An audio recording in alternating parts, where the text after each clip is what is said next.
I was a kid, I used to make counterfeit Pokémon cards and sell them on the playground.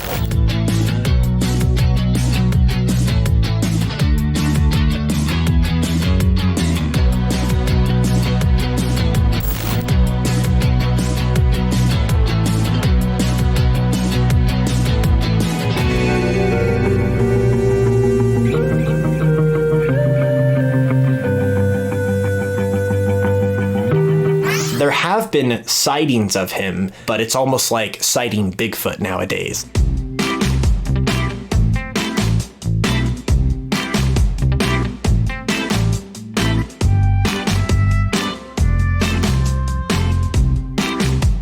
He started as being a kid that was just obsessed with bugs and collecting them and stuff like that. So much so that he got the nickname Dr. Bug from his playmates, I guess you could say.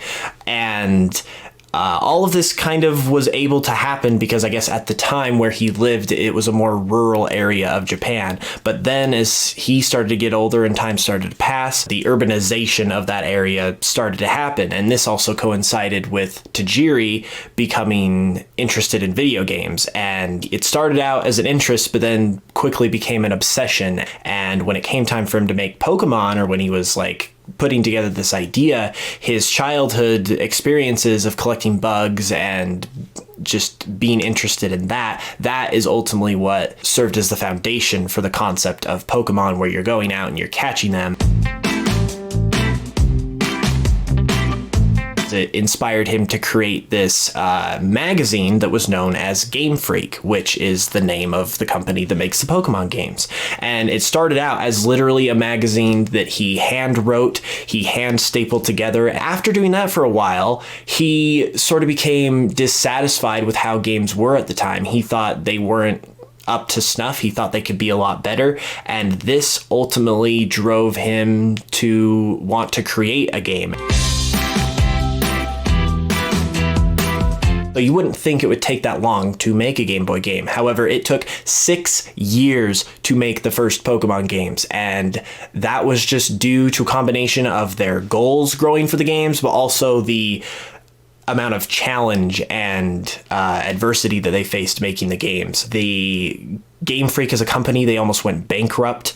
A bunch of employees quit because of this. Tajiri got to the point where he wasn't even getting paid himself. He was just living off of his parents' income at the time. And then there was also a story about one of the computers crashing that they were using to make the game, and they almost lost all of the data, and it just almost went up in flames. So to even get to the point where they released the first game was a miracle in and of itself.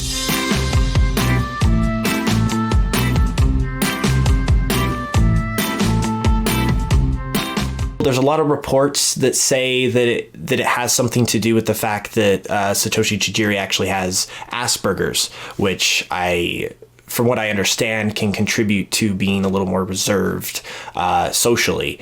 But ultimately, yeah, I think it just kind of is who he is as a person, I think.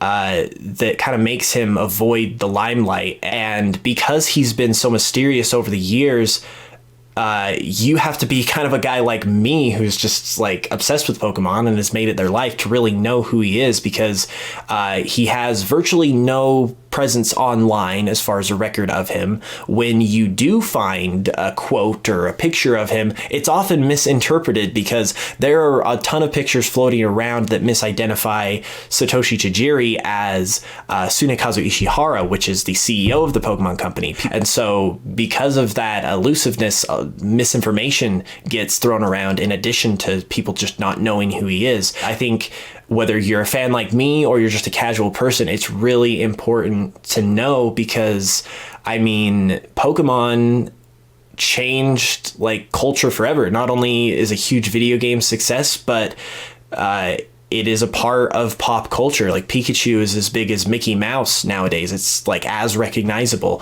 So I think it's really important that people know his story and the story of Pokemon.